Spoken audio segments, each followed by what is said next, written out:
Welcome to the RHB podcast, episode 1. We have never done this before, obviously, and we're excited to be in this podcasting space, as unfamiliar as it is for us. We have recently seen some success on YouTube and Instagram. We're starting to, have a bit of a newer audience than what RHB has had for a while. As well as me being the marketing guy, kind of forcing Kory to do things that probably wouldn't be done again if it wasn't. I'm not saying good that it's for me, but I'm just. It is because of you. Well, it is because of you. We're excited to be doing a podcast and to help our newer audience get to know a little bit about RHB, who we are, what we do. And so I'm here with the owner of Robertson Home Builders, Kory Robertson himself. The man, the myth, the legend. So Kory, tell the viewers a little bit about yourself, how you found yourself in this chair today. And that's a good question. and a little bit about RHB. Okay. So like Jack said, I run and operate RHB. Obviously, I didn't start RHB. It's been around for 40 years. My dad, I'm lucky enough to kind of grow up in the business. My dad started it back in 1980. He ran it with my uncle for many years, about 30 years. And then I was just a kid that I needed a job growing up. So my dad was always like, go to the job site, get a garbage can and clean up. All through, elementary school. Well, not so much elementary school. Elementary school, it was just fun to go with my dad to the job sites, It was cool just to drive around his truck and kind of see all the cool things that he was doing. And then, junior high and high school, that's kind of when I got exposed to it as far as like, hey, cleaning job sites. I remember one time I had to earn money for a basketball camp that I wanted to go to. And me and my buddy both needed to earn this money. And my dad said, okay, you can come work for me for a day and earn this money. There was about a 40-foot long trailer full of tile. And he said, I need all this tile in the house. And, at 16 years old, we're like, oh, we got this. Yeah. After about 2 boxes, we're like, screw this. This is the worst thing ever. We ended up, it took us like 6 hours. It was awful. But we made the money for basketball camp. Nice. So, long story short, yeah, I grew up on a job site. I loved going to job site with my dad as a kid. And then, as I got a little older, I actually hated it because all I did was clean and move heavy things, and it just wasn't that fun. So fast forward a few years, I went on a church mission. I came home, and I just kind of was like, man, what am I going to do with my life? Like, I was kind of a ski bum. I worked at a ski shop. Didn't really have a direction of what I wanted to do. I was in college, kind of not really doing well in college. I asked my dad if I could come work for him. And at that point, it was in the middle of the recession. 08, 09, we didn't have very much work. And he was like, sorry, I don't have work for you. Right now. I can't afford to have another employee because my uncle, his partner, it was them two. And then they didn't have the work to sustain another employee. So I went back to work at the ski shop. We kind of started to come out of the recession, and then I went back to my dad and said, hey, I'm ready to work. This is what I want to do. And he was like, okay, we have the work, but you don't know anything. He's like, you have no experience. All you know is you weren't going to college for construction management. I was in construction management. I was in the construction management program, but I wasn't far enough along. I was just doing my generals, art history and just the dumb things that they make you do. So I hadn't dove into the construction management program yet. So my dad was like, hey, I'd love for you to come work for us, but you don't know anything. So I want you to go work for our framing crew. And at that point, they weren't in-house framing crew. It was a framing crew that framed all of our jobs, but they were a subcontractor. And at that point I was like, ugh, that sucks. I don't want to go learn how to frame. I want to take this company over one day. My pride was kind of getting in the way, but my dad was just like, well, sorry, you literally don't know anything. How can I put you on a job to manage it if you don't even know anything? So he's like, you got to go frame. And I was like, okay. So I went and framed for 2.5 probably 3 years. Wow. Kind of got my teeth, cut on that. And when I first started, I didn't like it, but as we got going, like I loved it. And it sucked to frame in the middle of winter. Yeah. But besides that, This is all in Utah. Yeah, it's all in Utah. Winter is very much winter. Yeah, it snows and it's not fun to be using a nail gun when your hands are freezing. Yeah. Like those kind of things suck. But I look back and I'm like, yeah, that was probably the best 3 years that I had to like learn how a home is constructed. Because if you frame, sometimes framers forget that like what they give us is the end product. If they give us a wall that's not straight or out of level, like we're fixing it sometime down the road. Yeah. So I learned a lot of that early on in the framing aspect of it. So I framed for a couple years. And then finally I was like, my dad kind of came to me, he's like, hey, we have this new job coming up. Like, I think it would be a good one for you to run. It was my first job I ever ran. It was a multi-million-dollar interior remodel. Oh, wow. It was craziness. We were remodeling a home that was built in the 70s and completely updating it, pretty much gutting the entire house and starting over. Yeah. So I learned a lot in that little bit on that job. And then it kind of just went off from there. Back in about 2018, we decided that we were going to kind of split from my uncle. He had boys in it. There was me and my dad, and the company just wasn't large enough to handle that many chefs in the kitchen. Yeah. So we just made a decision that, hey, me and Gene, my dad, would go this way, and my uncle and his boys would go this way. Yeah. And we had an amicable split. And then from there, we kind of, happened to take off like a rocket ship. We did the Parade of Homes for a few years, had some amazing homes in the Parade of Homes. And, we just have taken off like a rocket ship. And so what does the picture look like for RHB right now? What kind of homes are you building? How many guys do you have? What does the rocket ship look like, since 2018? It's crazy. So there is, what do we have? 13 employees? Yeah. I think about 13 employees. There's myself, and then I have a project manager, and then 5 superintendents. Obviously Jack does all the marketing. And then we just have Rachel, my older sister, runs all the books, makes sure we have money, and really is she's the one that keeps everything together for sure. Here. There is no RHB without Rachel. Yeah, it's true. It's Rachel Home Builders. So true.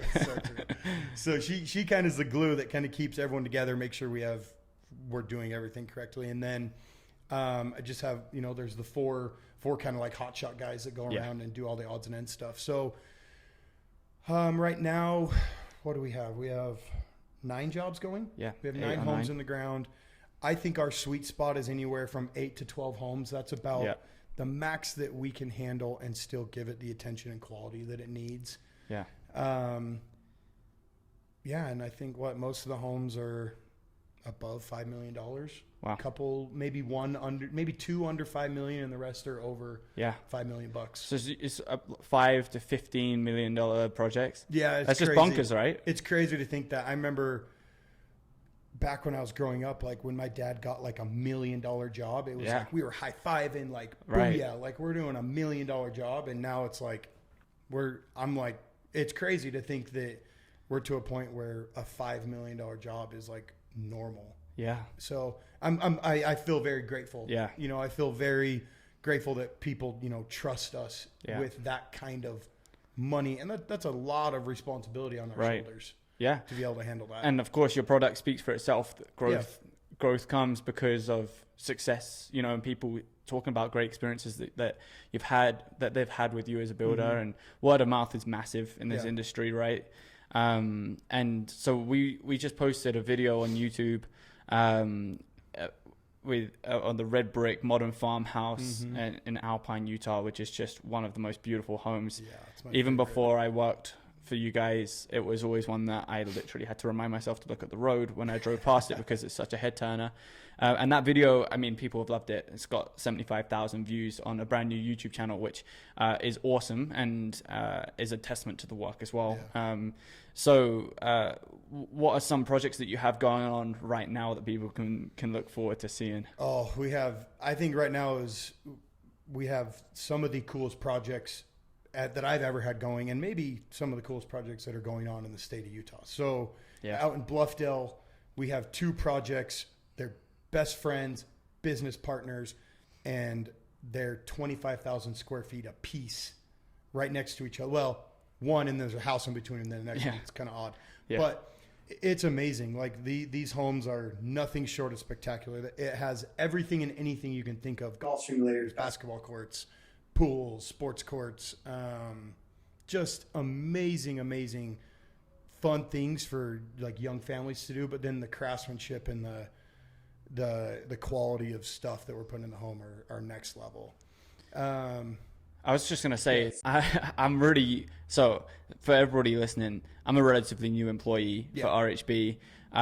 Kory, I'd love actually if you just spoke about, well, I guess this is prolonging my thought. Maybe I should just get to it, which is, I think it's so cool that we're kind of entering the digital world and bringing the construction industry out of the 1990s and up to the modern day. And I'm really grateful that I have this job where I get to showcase those homes, because I just was thinking, like, how many amazing homes like that go unnoticed? How many amazing homes have you built that, and for some clients and for some people that's great that it's very private. But I think it's so cool that you're in an era right now where you can showcase the incredible artistry of home building. And I'm just grateful to be a part of that as well. It's really cool. It is. It's interesting. We were talking a couple days ago. It's like every other industry is kind of like brought up to the modern world. And I feel like the construction industry it wasn't cool to like build homes or like, it's never been cool to like, I work construction. It was even like when I first started, like I was like, I'm just a framer, right? Like, not that cool. Right.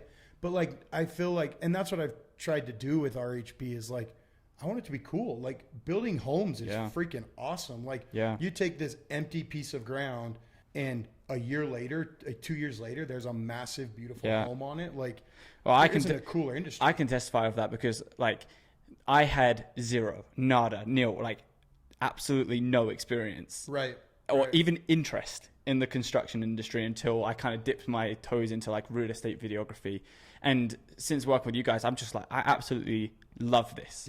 Like, you know, I get to go behind a camera every day on a job site, which again, just sounds weird, but I'm like, it's like being in Disneyland. It's like so freaking fun. Like so many cool things to see being built. It really is a cool thing. And I love what you were saying about that you're trying to make it fun. And I guess this all alludes to this next question I have for you, which is what do you feel like sets you apart in this?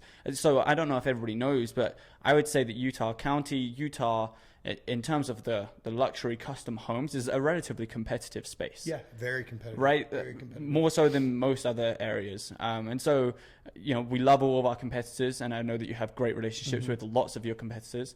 But what do you feel like you do or try to do differently that I think has given you some success? I think I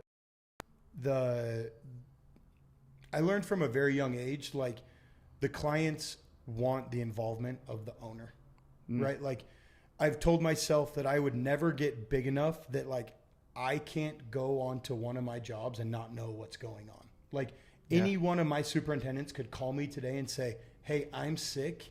I need you to fill in for me at the job. And I could, like, I don't know every single little detail that's going into every home, but for the most part, like I can walk on any one of the 9 homes that we're doing and I could run that job for a week without my superintendent. And so I feel like there's a lot of owners when you get to a company of this side.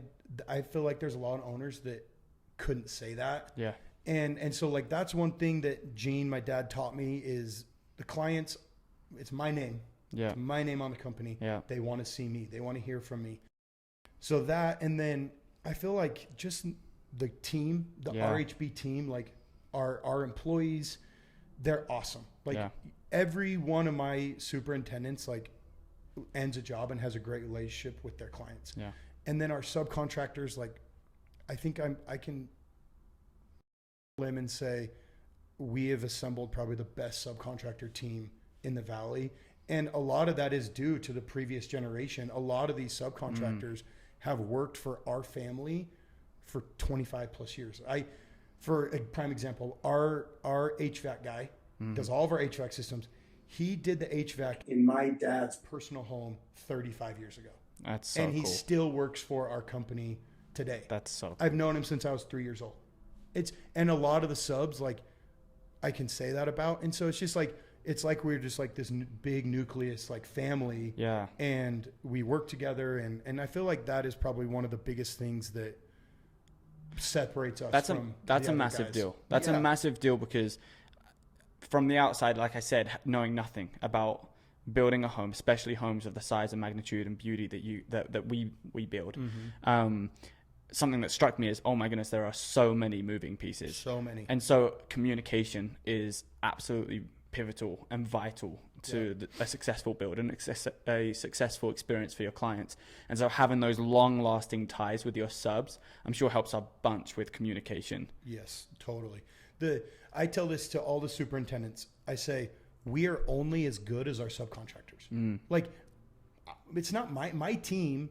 RHB guys aren't out there hammering nails and putting these structures together. We're just managing the job. Yeah. So if we don't have a good subcontractor base, our homes are nothing what they are today. Yeah. We can manage till we're blue in the face, but if we don't have good guys behind us actually doing the work, the homes aren't anything. It's a massive team effort. It's crazy. It's crazy. And so I think that's maybe a little bit, among other reasons, why stepping into the limelight and being the face of our always make you feel the most comfortable, because, well, not that you're a fraud, but you know that there's so much more than just you that makes this company work. But you are an expert in the field, and people do love listening to you. I love listening to you in your expertise and the company that you've helped build, taken over from your dad in the last 6 years or so. It's just nothing short of incredible. So, I mean, this podcast is an exciting new endeavor for RHB. Exciting for me. Just another thing on your calendar for you. Right. But I'm excited to see how, we'd love there to be interaction from the people that are interested in this stuff. I'd say if you love custom homes, if you love the art that is, architecture, design, and home building, this is going to be a podcast that you'll really enjoy. I don't know what it's going to look like in terms of guests, whether I'll be here all the time. I hope that Kory will be, but there might also be times where he's not, and maybe I'll be speaking with somebody else, or maybe Kory will be speaking with somebody else. But it's really an open book. But if there is anything that you guys want to ask or know about this company or this industry, then let us know in a comment down below, whether you are on YouTube or Instagram, or if you are listening on like Apple Podcasts or Spotify, then reach out to us some way and let us know kind of direction for this. That would be interesting to you. But I think if you're good, unless you have a speech or a last minute I'm a man of few words. monologue that you want to know, you're done. I think that can wrap this first episode, and we'll look forward to the next one, bi-weekly, monthly. We'll see how it goes. But thanks everybody for tuning in to the first episode of the RHB podcast. Again, don't forget to follow and subscribe on all of our socials and get involved with us. Until next time. Sweet. Thanks very much. All right. See ya.